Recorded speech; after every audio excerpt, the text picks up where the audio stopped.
आज हम DSSB के प्रीवियस ईयर क्वेश्चन को सॉल्व करेंगे। इससे पहले के क्वेश्चन मैंने करा दिए हैं, अगर आपने नहीं देखे हैं तो आप मेरी प्लेलिस्ट पे जाके देख सकते हैं। देखो स्टार्ट करते हैं क्वेश्चन नंबर 1 से। ठीक है, तो देखो क्वेश्चन क्या है। इफ़ ग्रेटेस्ट इंटीजर दे रखा है आपको, represent the integral part of x, then the range of this function y. तो हमें क्या करना है, इस वाई फंक्शन का हमें क्या निकालना है, रेंज निकालना है, where x belongs to 0,2, close interval 0,2। तो एक्स आपका कहाँ से आ रहा है, क्लोज इंटरवल 0,2 से आ रहा है, और इस फंक्शन की हमें क्या निकालनी है, रेंज निकालनी है। ठीक है, तो हमें सारे ऑप्शन दे रखे हैं, तो हमें देखना है कि कौन सा करेक्ट ऑप्शन है। तो देखो इस फंक्शन को हम यहाँ लिख लेते हैं अच्छे से।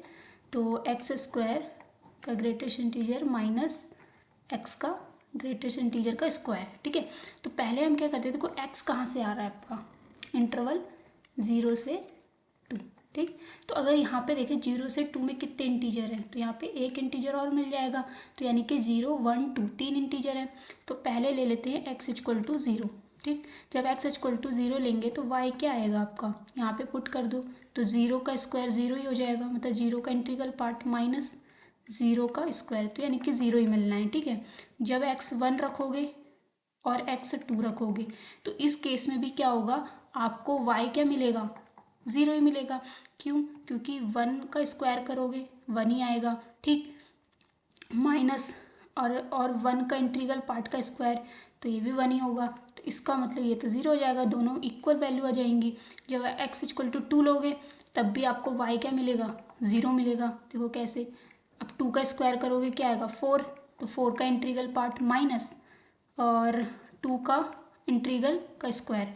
ठीक, तो ये क्या आ जाएगा, 4 का इंटीग्रल क्या होगा, इंटीग्रल पार्ट 4 ही होगा, माइनस 2 का इंटीग्रल पार्ट 2 होगा, और 2 का स्क्वायर 4, 4 माइनस 4 0। तो कुल मिला के जब आप ये तीनों वैल्यू रख रहे हो इंटीजर वैल्यू, तो आपको क्या मिल रहा है, 0 मिल रहा है। इसका मतलब 0 तो आपका रेंज में आ रहा है। ठीक है, तो देखो किस ऑप्शन में 0 नहीं है वो डिस्कार्ड कर दो, तो इस ऑप्शन में 0 नहीं है, तो इसका मतलब ये तो गलत हो गया। अब बात करते हैं इन तीनों में 0 है, यानी कि ये तीनों में से कोई एक करेक्ट होगा। अब देखते हैं क्या हमारे रेंज में 1 आ रहा है नहीं आ रहा है, या फिर 2 आ रहा है नहीं आ रहा है, 1 और 2 आ रहा है नहीं आ रहा है। ठीक है, तो अब हम कुछ डिफरेंट पॉइंट्स लेते हैं। हम क्या करते हैं, एक्स की वैल्यू को हम पहले लेते हैं 0 से 1 के बीच में, हैं फर्स्ट केस में, एंड सेकंड केस में हम क्या करेंगे, एक्स की वैल्यू को लेंगे 1 से 2 के बीच में, मतलब पहले हम ये वाला रीज़न लेंगे उसके बाद ये वाला रीज़न लेंगे। ठीक है, जब हम पहला वाला रीज़न लेंगे जहाँ पे एक्स 0 से 1 के बीच में है, तो आपका एक्स स्क्वायर किसके बीच में होगा, तो देखो इसका स्क्वायर कर दो, 0 का 0, 1 का स्क्वायर करोगे तो 1, इसका मतलब एक्स स्क्वायर आपका 0 से 1 के बीच में होगा। ठीक है, तो यहाँ से देखो अगर आप एक्स एक्स का इंटीग्रल पार्ट निकालोगे तो क्या आएगा, क्योंकि एक्स आपका 0 से 1 में है तो एक्स का इंटीग्रल पार्ट 0 आ जाएगा। ठीक, एक्स स्क्वायर का निकालोगे तो क्या आएगा, एक्स स्क्वायर भी आपका 0 से 1 में है तो ये भी 0 आ जाएगा। अब ये वैल्यू को यहाँ पे रख दो, पुट कर दो, तो y बराबर क्या मिलेगा आपको, एक्स स्क्वायर का इंटीग्रल पार्ट, देखो एक्स स्क्वायर का इंटीग्रल पार्ट क्या है, 0 है, तो ये तो 0 आ जाएगा। अब देखो एक्स का इंटीग्रल पार्ट का स्क्वायर है, तो अब एक्स का इंटीग्रल पार्ट 0 है, 0 का स्क्वायर क्या होगा, 0 ही होगा, तो 0 माइनस 0 0। तो इस केस में भी वैल्यू 0 ही आ रही है, कोई डिफरेंट नंबर तो आ नहीं रहा है। ठीक है, तो यहाँ से तो अभी हम कुछ कंक्लूड नहीं कर सकते। अब बात करते हैं इस पार्ट की, जहाँ पे x आपका 1 से 2 के बीच में है। ठीक है, तो एक्स स्क्वायर क्या होगा आपका, 1 से 4 के बीच में हो जाएगा, मतलब इसका स्क्वायर कर दो, 2 का स्क्वायर 4, 1 का स्क्वायर 1। ठीक, एक्स स्क्वायर आपका 1 से 4 के बीच में होगा। अब बात करते हैं पहले इसकी, तो x का इंटीग्रल पार्ट क्या होगा, क्योंकि x आपका 1 से 2 के बीच में आ रहा है, तो यहाँ पे जो स्मॉलेस्ट इंटीजर है वो 1 है, तो यहाँ पे क्या आएगा, 1 आ जाएगा। ठीक, अब बात करते हैं एक्स स्क्वायर, क्योंकि एक्स स्क्वायर आपका 1 से 4 के बीच में है, और 1 से 4 के बीच में तो अभी भी हमें इंटीजर मिल रहे हैं, क्या एक 2 मिल रहा है और एक 3 मिल रहा है। तो अगर मैं इसको एक बार पिक्चराइज कर दूं, जैसे यहाँ पे 1 हो गया, यहाँ 4 हो गया। ठीक, यहाँ पे क्या हो गया आपका 2 हो गया, यहाँ पे आपका 3 हो गया। ठीक, तो अभी भी आपको देखो यहाँ पे कितने इंटीजर, 1 2 3 4, मतलब 4 इंटीजर अभी आपको मिल रहे हैं। इसका मतलब यहाँ पे अभी कुछ केसेस बनेंगे, देखो मैं यहाँ पे बना दे रही हूँ कुछ केसेस। तो ठीक है, अब देखो पहला केस बनाते हैं, जब आपका एक्स स्क्वायर 1 से 2 के बीच में है। ठीक है, ये वाले रीजन में। सेकंड केस, जब आपका एक्स स्क्वायर 2 से 3 के बीच में है। थर्ड केस जब आपका एक्स स्क्वायर 3 से 4 के बीच में, ये तीनों केस ही बनेंगे, ठीक। और ये तो आपका फिक्स है, ये वैल्यू तो आपकी फिक्स है, बस हमें एक्स स्क्वायर की वैल्यू देखनी है। तो एक्स स्क्वायर का इंटीग्रल पार्ट क्या हो जाएगा, जब आपका एक्स स्क्वायर 1 से 2 के बीच में आ रहा है तो ये 1 हो जाएगा, ठीक। अब इस केस में आ जाओ, तो इस केस में क्या होगा, एक्स स्क्वायर का इंटीग्रल पार्ट ये 2 हो जाएगा। इस केस में क्या हो जाएगा, एक्स स्क्वायर का इंटीग्रल पार्ट 3 हो जाएगा, ठीक। अब एक एक करके यहाँ पे वैल्यू पुट कर दो एक एक करके। तो देखो फर्स्ट में, पहले फर्स्ट का कर लेते हैं, ठीक है। तो अब देखो एक्स स्क्वायर का इंटीग्रल पार्ट क्या है, 1 कर दिया, ठीक। फिर माइनस एक्स का इंटीग्रल पार्ट का स्क्वायर, एक्स का इंटीग्रल पार्ट क्या है 1, तो 1 का स्क्वायर 1, तो अभी भी यहाँ पे 0 आ रहा है, कोई डिफरेंट नंबर नहीं आया। सेकंड केस, अब देखो एक्स स्क्वायर का इंटीग्रल पार्ट 2, फिर माइनस, फिर इसके स्क्वायर का माइनस कर दो, तो 1 का स्क्वायर 1, तो 2 माइनस 1 1, तो अब एक डिफरेंट नंबर 1 मिला, इसका मतलब 1 हमारा क्या है, रेंज सेट में है। अब देखो 1 तो इसमें भी आ रहा है, 1 इसमें भी आ रहा है, बट 1 इसमें नहीं आ रहा है, इसका मतलब ये ऑप्शन इनकरेक्ट हो गया, ठीक है।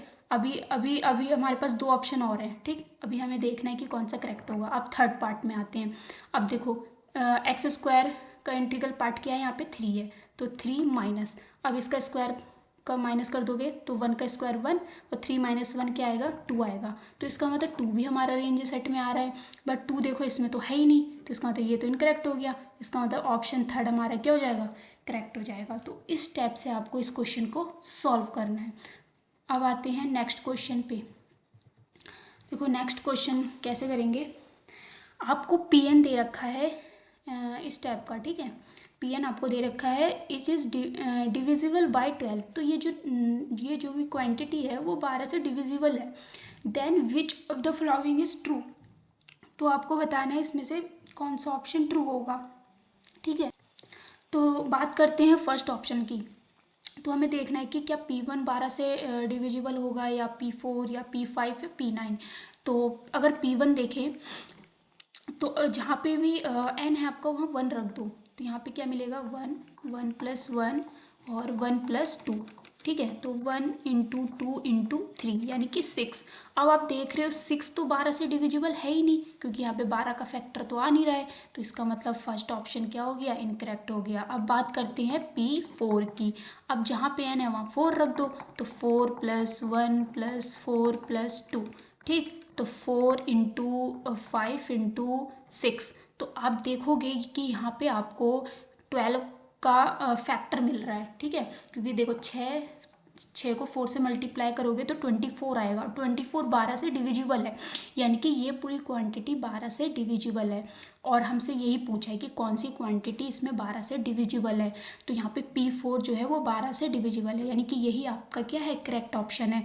बाकी के ऑप्शन आपको चेक करने की ज़रूरत नहीं है, क्योंकि ये सिंगल करेक्ट ऑप्शन है। अगर आपको वैसे वेरीफाई करना है तो आप देख सकते हो, ठीक है। तो वो P5 अगर मैं निकालूँ तो 5 5 प्लस 1 5 प्लस 2, ठीक, क्या आएगा, 5 इंटू 6 इंटू एंड 7। तो यहाँ पे देखो कहीं भी 12 का फैक्टर नहीं मिलेगा आपको, ठीक है। तो ये क्वांटिटी 12 से डिविजिबल नहीं है, इसीलिए ये ऑप्शन इनकरेक्ट हो जाएगा। और अगर मैं बात करूँ P9 की, तो 9 9 प्लस 1 9 प्लस 2 9 इंटू 10 इंटू 11, तो ये नंबर भी 12 से डिविजिबल नहीं है, तो ये ऑप्शन भी इनकरेक्ट, ठीक है। ऐसे इस क्वेश्चन को सॉल्व करना है। बात करते हैं नेक्स्ट क्वेश्चन की। देखो ये भी क्वेश्चन सेम ही है, थोड़ा सा डिफरेंट लैंग्वेज में है। देखो Pn आपको दे रखा है 4n+3 is a prime number, तो ये क्या है, एक प्राइम नंबर होगा किस n की वैल्यू के लिए, इसमें पूछा है is a prime number, then which of the following is incorrect. अच्छा हमें इसमें इनकरेक्ट बताना है, तो हमें इसमें बताना है कि मतलब इसमें से जो भी हमें ऑप्शन दे रखे हैं वो कौन सा मतलब इनकरेक्ट है, कौन सा प्राइम नंबर हमें नहीं देगा, किस n के लिए हमें प्राइम नंबर नहीं मिलेगा, हमें ये बताना है, ठीक है। तो बात करते हैं फर्स्ट ऑप्शन की। तो जब हम n की जगह 1 रखेंगे तो हमें क्या मिलेगा, देखो 4 इंटू 1 प्लस 3, तो यानी कि हमें 7 मिलेगा, और 7 तो एक प्राइम नंबर है, बट हमसे पूछा प्राइम नंबर किस में नहीं मिलेगा, वो ऑप्शन हमें बताना है। तो ये तो इनकरेक्ट हो जाएगा, ठीक है। अब P2 पे बात करते हैं, तो ये हो जाएगा 4 इंटू 2 प्लस 3, तो कितना हो जाएगा, 4 दूनी 8 प्लस 3 यानी 11। अब 11 भी एक प्राइम नंबर है, तो ये भी ऑप्शन नहीं होगा हमारा। ठीक है, अब बात करते हैं P3 पे। तो 4 इंटू 3 प्लस 3, तो ये हो जाएगा हमारा 12 प्लस 3 यानी कि 15। अब ये तो हमारा प्राइम नंबर नहीं है, ये तो कंपोजिट नंबर है। इसका मतलब यही हमारा क्या है, करेक्ट ऑप्शन है। ठीक है, क्योंकि इनकरेक्ट ऑप्शन पूछा था इसीलिए। ठीक है, अब देखो P4 भी निकाल ही लेते हैं। तो P4 क्या आएगा, 4 इंटू 4 प्लस 3, तो 16 प्लस 3 यानी कि आपका आ जाएगा 19। और 19 इज़ अ प्राइम नंबर, 19 भी क्या आपका प्राइम नंबर है। ठीक है, तो ये ऑप्शन भी क्या है, इनकरेक्ट है। अब बात करते हैं नेक्स्ट क्वेश्चन की। देखो नेक्स्ट क्वेश्चन में क्या है, a student try to prove a statement by induction. तो एक स्टूडेंट है जो एक प्रूफ को किससे ट्राई करता है, इंडक्शन मेथड से ट्राई करता है। ठीक है, and she proved that P2 is true. तो उसने प्रूव किया कि जो P2 है वो ट्रू है, and Pn is true, Pn is also true. तो उसने प्रूव किया कि Pn+1 भी ट्रू होगा। ठीक है, तो ये हमें बताना है कि किस then Pn is true for all. तो Pn किसके लिए ट्रू होगा ये बताना है। ठीक है, अब देखो उसने जो प्रूफ किया वो P2 से किया, मतलब P2 इज ट्रू। तो जब भी देखो इंडक्शन मेथड में हम क्या करते हैं, अगर हमारा P1 ट्रू होता है, ठीक, P1 ट्रू होता है तो हमारा हम मान के चलते कि Pn हमारा ट्रू है, और हम दिखाते हैं कि Pn+1 भी ट्रू होगा। ठीक है, अगर हम ये दिखा पाते हैं कि Pn+1 भी ट्रू है तो हमारा प्रूफ हो जाता है हर एक नेचुरल नंबर के लिए। यानी हम बोल देते हैं कि Pn is true for all n greater than equal to 1। लेकिन जो उसने प्रूफ स्टार्ट किया वो P2 से किया, ना कि P1 से। ठीक है, यानी कि हो सकता है कि Pn=1 के लिए वो ट्रू ना हो रहा हो, मतलब P1 ट्रू ना हो, इसलिए उसने P2 से स्टार्ट किया। तो अब उसने दिखाया कि P2 क्या है, आपका ट्रू है। ठीक, Pn भी ट्रू है, तो उसने शो किया कि Pn+1 भी क्या हो गया, ट्रू हो गया। इसका मतलब यहाँ से क्या हमारा कंक्लूजन निकला कि P2 भी क्या होगा, सॉरी Pn भी ट्रू होगा for all n greater than equal to 2 के लिए। इसका मतलब सेकंड ऑप्शन यहाँ पे करेक्ट हो जाएगा। ठीक है, बात करते हैं नेक्स्ट क्वेश्चन की। अब देखो इसमें क्या करना है, find the value of n। आपको वैल्यू n की वैल्यू निकालनी है for which Pn=2n greater than n³। तो जिसके लिए ये क्वांटिटी होल्ड करे वो n की वैल्यू आपको निकालनी है। ठीक है, तो बात करते हैं फर्स्ट ऑप्शन की। तो n आपको क्या दिया है, ग्रेटर देन इक्वल टू 2 दिया है। तो पहले आप n=2 ले लो। जब आप n=2 लोगे तो यहाँ पे आप 2 पुट करो, तो आपको देखो क्या मिल रहा है। तो ये हो जाएगा 2 ग्रेटर देन 2 3। ठीक है, तो ये आपका हो जाएगा, ये आपका हो जाएगा 4 ग्रेटर देन 8। क्या 4 ग्रेटर देन 8 होता है, नहीं होता है, तो इसका मतलब ये तो इनकरेक्ट हो गया। ठीक, अब बात करते हैं इस ऑप्शन की, सेकंड ऑप्शन की। तो यहाँ पे n की वैल्यू को 3 ले लेते हैं। जब n की वैल्यू को 3 लेंगे तो P3 निकालो। तो P3 क्या हो जाएगा, 2 ग्रेटर देन 3 का क्यूब। तो यहाँ पे मिलेगा हमारा हमें 8 इज ग्रेटर देन 27। तो ये भी इनकरेक्ट इनक्वालिटी है, इसका मतलब ये ऑप्शन भी इनकरेक्ट हो गया।